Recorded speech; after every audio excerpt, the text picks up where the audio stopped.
Good morning. Happy Thursday. Today's the 21st of September. Oh, starting to feel in my chest a little bit. All right, so I gave you guys a choice yesterday to see if there was anything that you guys really wanted to go dive into. And the process is pretty much the same.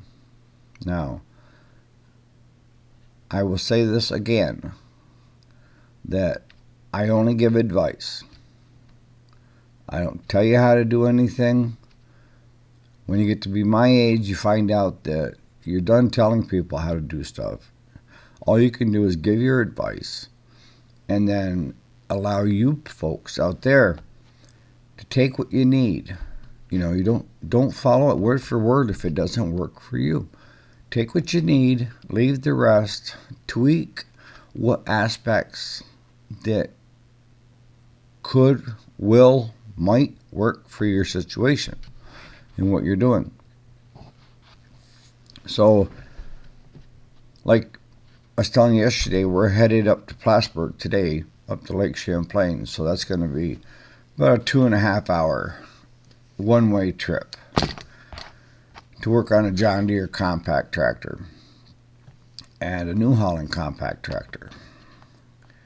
And it's going to be whatever time we're there plus another 2.5 hours back. So 5 hours of sitting in the vehicle isn't my cup of tea. But like Claude says, my mechanic, oh yeah, but you'll sit in a tractor all day for 10 hours. So true, but I feel like I'm getting something accomplished when I'm sitting in the cab of a tractor. So anyhow, so we're just gonna call this the generic soap business.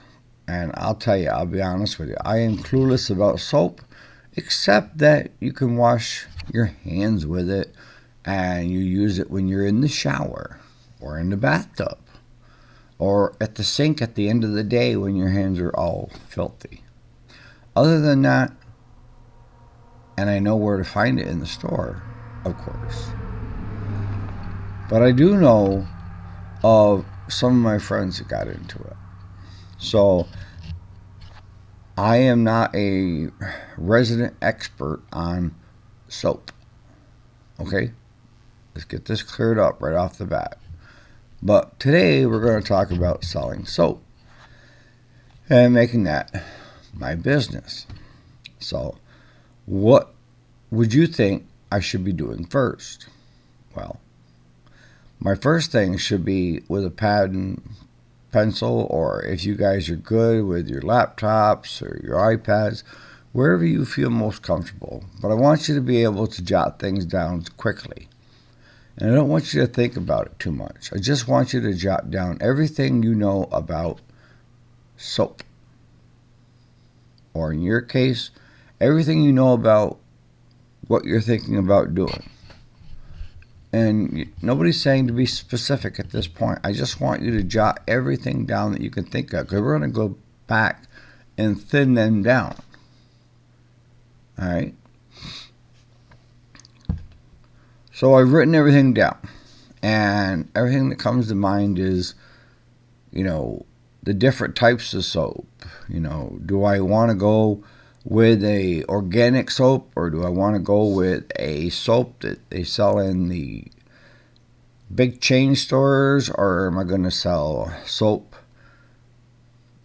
that is lye based? See, I don't know nothing about soap, but with writing everything down, now I'm going to look and define it. And what do I mean by defining it? I mean prioritizing it. What do you think is the most important thing on your list, all the way down to the least important? And that's going to kind of ground you a little bit on getting a better look at what you know about soap or your business and things that you feel are important for that business.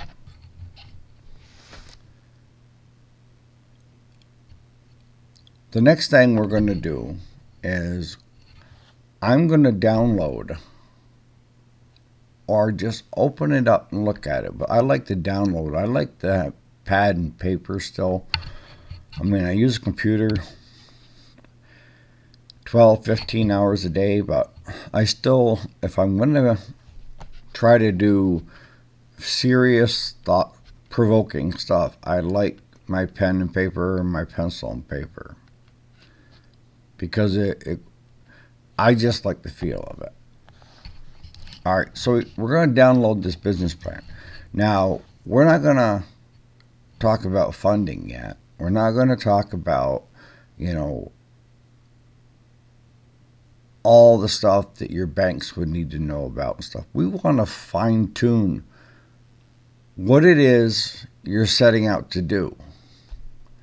Because most people at this point are scatterbrained. And when I say scatterbrained, just look at your list of everything you wrote down about that particular subject. So, you're kind of all over the place. And that's, I told you, that's fine. That's exactly where I expect you to be. Is I want you to just write everything down, and then prioritize it. And what I'm trying to do is I'm trying to fine tune you to getting it down to the smallest point possible of what exactly you want to do. Now, will things change along the way? Absolutely. We've talked about this. You have to be flexible. Things change, markets change. So just go through the business plan on helping you develop and fine tune what it is you want to do for your business venture. Today we're doing soap. So as I'm working on the business plan, I started finding out that if I went with the conventional soap, the market tells me that it's oversaturated as it is. All your big brands are there. So that's probably not a good place to go. And that's one thing I want to tell you about business. You have leaders and you have followers. Leaders pave a new direction. Followers follow the person ahead of them and try to replicate what they're doing and to take the easy way out. And in the end, they're hurting themselves because they haven't fully thought through the process and what they should be doing. So when I'm looking at my soap, I'm trying not to be like everybody else. Okay? I know that because that's going to be part of the blueprint and the business plan is you're also going to be looking at marketing. And marketing, I want you to look at how well is that product or service selling in your area. Are you going to sell it locally or are you going to sell it online? Or you can do both, right? I'm not saying you can't. I would. Okay, so you have to do your research. And research, part of it is learning everything you know about what everybody else is doing concerning soap. And we're talking hand soap. And I'm going to define it a little farther than just hand soap. We're talking a bar of soap. Okay? So, if you look in your area and you find, okay, a lot of the big box stores, a lot of the supermarkets that are the bigger box stores, they're all carrying the name brands. And the idea that they would want to carry your brand would be, why? Now, you can approach some of the smaller mom and pop stores and make a deal with them, but this should be part of your marketing plan, right? And make a deal with them to put so many bars on their shelves. And if it sells, then they pay you and then you will restock their shelves.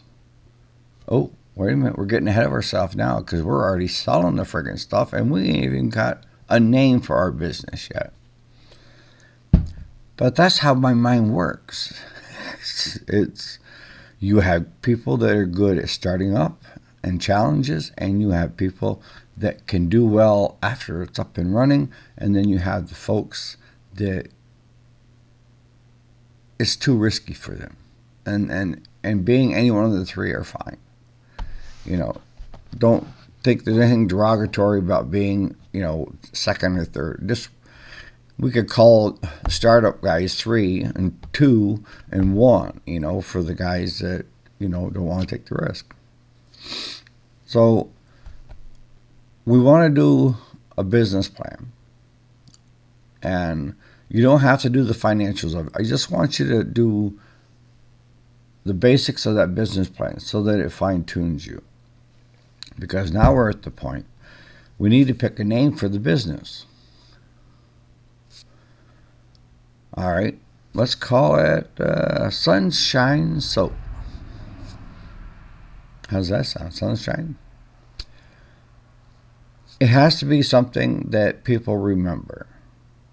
You don't want to make it a really long name. Just something short. Because you have Dove soap, Irish blend soap. I mean, they're all easily thought of. So we're going to go with the Sunshine Soap Company. And we've done a business plan. We've pretty well honed out. We're going to be doing the organic and the homemade different perfumed soap. Okay? So from there, what do I do? Well, you need to start looking at getting a tax ID if your state requires you to collect sales tax. And that's going to help you with suppliers of the products that you need to make your soap. So that's going to take sometimes a week or two to get it. It doesn't take long to get it done, but doing it doesn't take that long. It's submitting it and then waiting for it to come back. But you're going to have plenty of time while you're doing market research and other research while you wait. And one of the other things you have to do while you're doing your sales tax is file your business name. And you need to make sure that the Sunshine Soap Company isn't already somebody else's brand. If it is, then you need to change the name of the company. And let's say the Sunshine Soap Company has already been taken. Well, this is not the end of the world, folks. It just means the first name we thought up, somebody else had thought up. So, what about Eric's soap? Let me do some research, and if I find out that nobody has got Eric's soap, then we can call it the Eric Soap Company. Because we're not ready to launch yet. We're just in the preliminary stages of the launch. We want to know how to launch before we launch into something. All right, so we've sent our sales tax information in and we're waiting back on that. We've come up with a name. And we've decided that we're going to go with the organic and the perfume soaps that we can make out of our garage for now. Because we have to have a place, part of your business plan. We have to have a location to do it. And I know of friends that did it out of their garage and their basements to start out. So I know it's doable.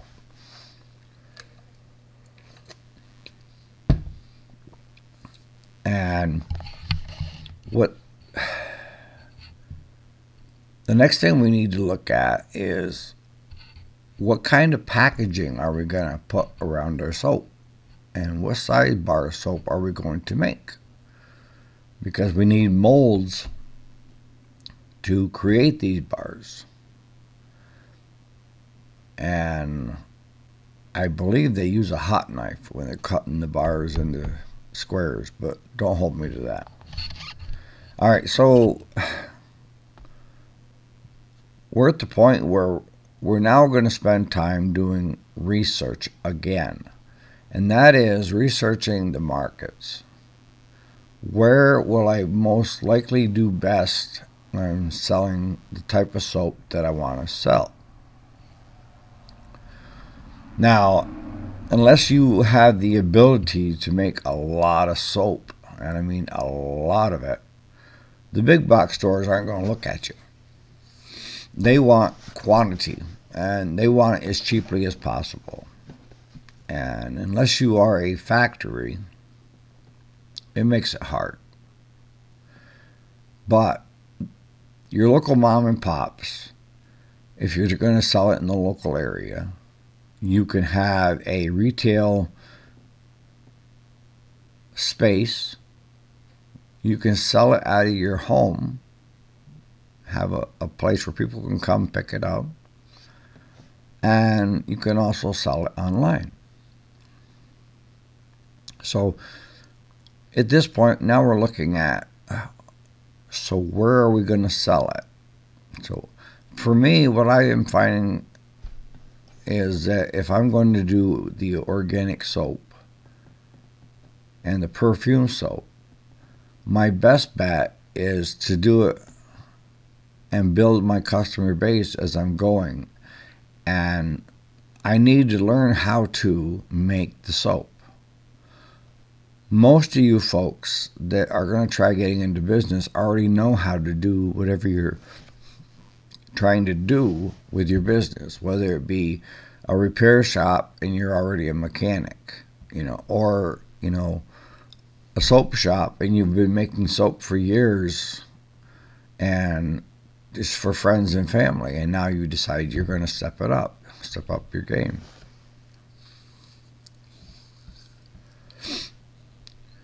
All right, so is going to sell it locally and online. And what I'm going to do to start it off, once I get my sales tax number back and stuff, but I'm not sure if the organic soap doesn't fall under, I think it's still taxable in New York. But see, I have to know that before I start selling the first bar of soap. And so do you. You need to answer these questions that you have before selling that first item or offering that service to someone else. You need to be able to answer the questions that you have. Like, how much should I charge for the bar of soap? Well, how much does it cost to make the bar of soap? And then I look at the market, and the market says it's selling for $5-6 a bar if it's organic, and it's costing me $1 to make it, plus my time. If I charged $4.50, I stay under the market, and I would probably sell more. At least I would get my foot in the door. People would be willing to try my soap. So this is just a part one of, it's going to be either 3 or 4 part. I mean, you can't condense it all. But part one is basically coming up with a name, getting a tax ID, researching the markets, coming up with exactly what you're going to sell, whether it be a product or service. And you're going to do that by first writing down everything that comes to your mind when you're thinking about that business venture. And then you're going to do a prioritization of prioritizing what you feel is the most important to the least important on your list. And then I want you just to set your list over here.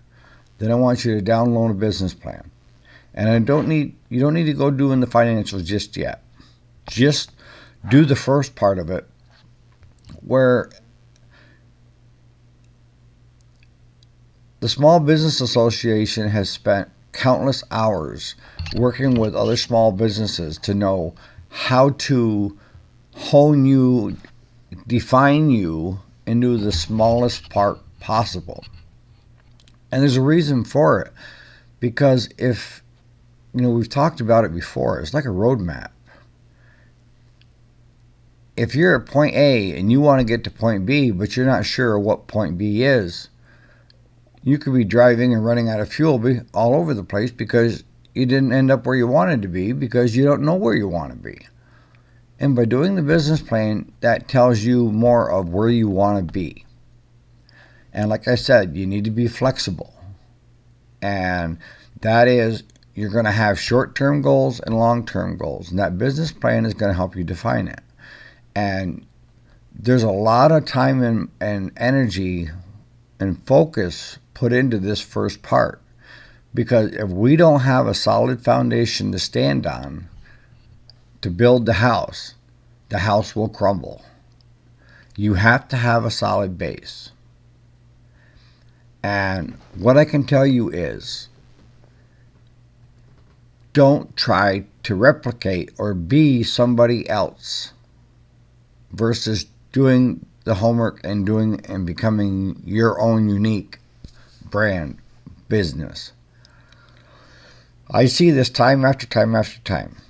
It's like these guys that are selling how-tos to create a business, and they're saying that this is how their plan was to be X, okay?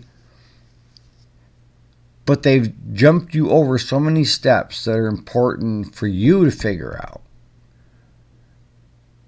that your foundation isn't solid.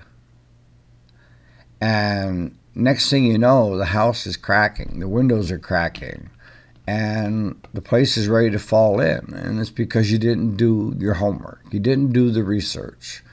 You didn't do what you need to do before you fire this up and take off.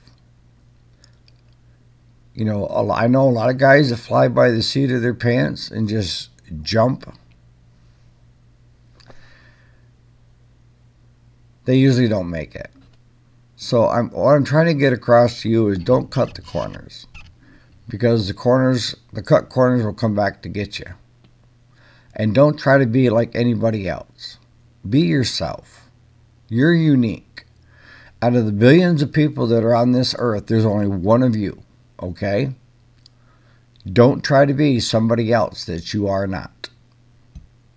That's the biggest advice I can give you right now, is just be yourself and be comfortable with yourself. You can do it. I know you can do it. And I know you're a good person. Because if you've been listening to these videos, the not so good person is going to blow me off and head the other direction, which is fine. I would hope that they would hear me out and say, you know what, maybe I should start being my own self instead of trying to be somebody that I'm not. It doesn't matter whether you're selling a product or service. You still have to go through the same process. Everybody is selling something online. Let's take what we've talked about it in the past, influencers. What are they selling? They're selling themselves, and they're selling how-tos or their thoughts on what it is.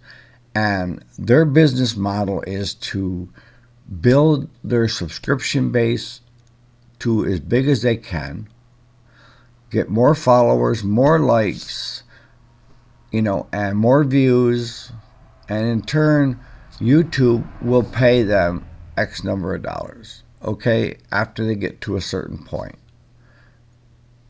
That's their business plan. They're selling themselves, okay? But then they realize that just doing what YouTube wants them to do isn't making them enough money to be where they're comfortable. So influencers start selling somebody else's products, whether it be ads on their channel, whether it be links to products on Amazon that they're getting a cut from. There's so many different ways that if you become an influencer in your area of, let's say, carpentry, then you're going to find names like DeWalt and Skill. I mean, all the name brands, Ryobi, they're all going to be competing to try to get that influencer to get their products out in front of you. And you're thinking, well, if this guy's using it and he's a professional, then it must be good. No, they're selling a product. But what I will tell you is if you're being true to yourself, you will never sell anything that you don't 100% believe in. Remember that. If you're selling a product or service, you damn well better be 100% in that you believe in what you're selling is the utmost truth. And that's really important. That's what's going to make you stay in the business longer than these guys that burn bright and then fade out. And then they're yesterday's news. The guys that are still in the trenches, that are still staying true to themselves and fighting for their business, are the ones that have longevity. And I can use, and I know, Amos, you don't want me to use your name, but I'm going to use your name because I know you just by listening to you write, talk, post comments of what type of a business person you are. And you stay true to yourself and what your dreams were.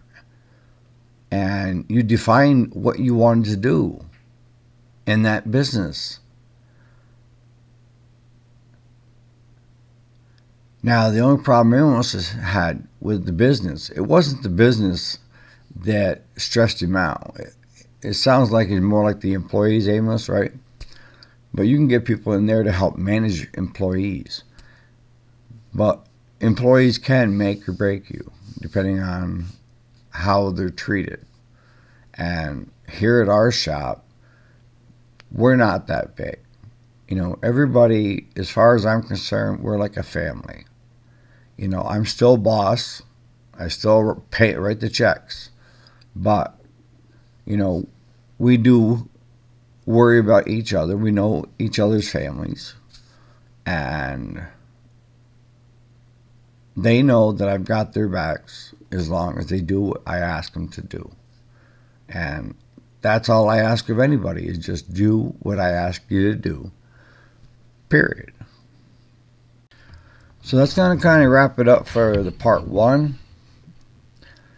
Part two, we're going to get more into starting to get it into motion, you know. And part one, if you're doing it correctly, will take you a while. It's not going to be all done in a half-hour segment. No freaking way. If you're doing it in a half an hour, I know you're skipping over a lot of stuff. Probably the biggest thing that you're going to spend most of your time doing is research. You know, researching a name, researching the markets, researching. Looking at other people and how they do it. But again, staying true to yourself. It's okay to look at and see what other people are doing and how they're doing it. That's fine. And maybe taking parts, like I tell you about what I tell you with my advice, is if you can take a part and do it better. That's fine. You're making it your own. But if you take somebody else's idea and try to make it your own and launch, good chances are you're not going to succeed because you bypassed probably the most important steps of any business. I'm trying to get you to build a solid foundation so when you get ready to build that house on it, which is getting the business up and going, that the house will be there for a long time. And like with any house, if you've built a house, I've actually built 4. 2 for myself and then 2 we did for other people. But the design of the house changes as you're building. And if you've ever built anything, you will find that out. Especially if you have a wife that can't make up her mind on what kind of design she wants for the living room, the dining room, the kitchen, the master bath, the other bathroom, and the extra bedrooms or office space. So even once we get the foundation built, the house designs are going to be tweaked and changed as we go, and be flexible. And I'll see you here tomorrow, Friday morning. And hopefully we have a good trip today. I might have some clips to show you tomorrow on our trip. I'm not going to bore you with 2.5 hours of taping all the way up and then 2.5 hours of taping all the way back, but I'll give you the highlights. And I'm going to see if I can't get 2 highlights of yesterday. We had to go up into the woods to work on a Ford 3000 gas tractor and a John Deere crawler dozer that's got the bucket on it instead of the blade.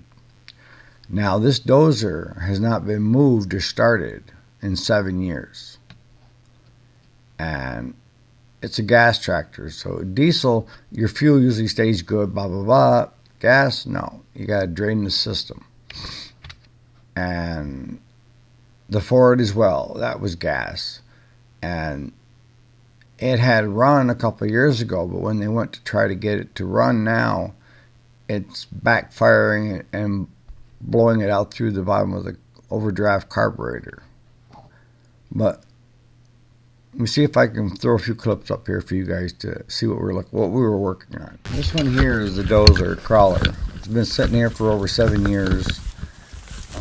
You can see we're in a jungle. We had to use side-by-side just to get to it. But first thing we're doing on it is just checking to see if it's got fire.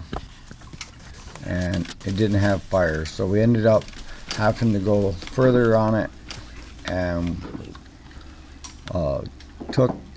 cleaned up the points with emery cloth, and we got it so that it would fire.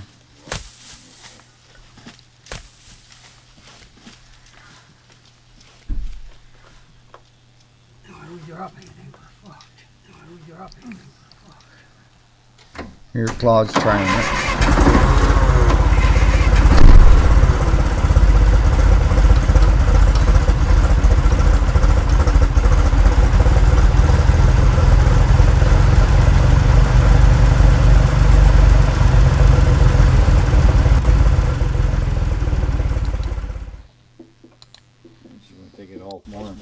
Here we're putting hydraulic fluid into it. It didn't have any hydraulic fluid, so we had to add the hydraulic fluid to it.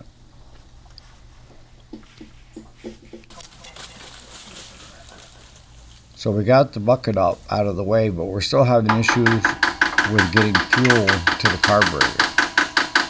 And we ended up working on this. This is the Ford 3000 industrial. What ended up happening was they had the part going wrong, so we had to get top dead center. And we start from the very beginning. And now, as you can see, it runs like a top. That's what we do. We're not strictly in our shop. We're out and about doing